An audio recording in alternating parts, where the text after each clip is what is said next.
Pendant plus de 4 jours après la catastrophe, les habitants de Nyamukoubi ont vécu sans eau, sans nourriture et sans aide extérieure. Aujourd'hui, une délégation gouvernementale est enfin arrivée, alors tout le monde s'est réuni. Des cercueils pour les morts, des sacs de farine et de maïs pour les vivants. La route étant presque impraticable, c'est par bateau que tout a été acheminé, mais pour certains habitants, il est déjà trop tard. Ces cercueils sont arrivés en retard. Nous aurions aimé qu'ils arrivent à temps. C'était important parce que nous avons déjà enterré des gens comme des porcs, en mettant 3, 5, 10, 40 personnes dans le même trou. Mais bon, on ne peut pas faire autrement. Il y a encore des corps sous les décombres qu'il faut retrouver. Peut-être que ces cercueils seront utiles pour les enterrer avec honneur.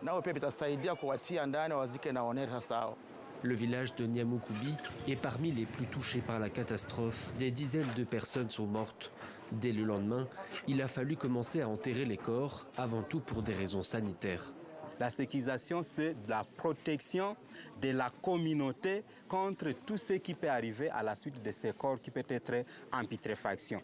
Le vice-président de l'Assemblée nationale a remis symboliquement un sac de riz à l'administrateur du territoire de Calais. Des couronnes de fleurs ont été déposées. Le gouverneur du Sud-Kivu assure que les familles des victimes ont reçu une aide financière. Chaque famille a reçu plus de 1000 $. Famille sinistrée. Les hôpitaux vont être secourus et renforcés. Nous l'avons fait d'abord au niveau local et aujourd'hui nous avons un secours. Mais ça ne représente rien par rapport aux besoins. Des besoins immenses car les recherches de disparus continuent et plus de 3000 familles sont actuellement sans abri.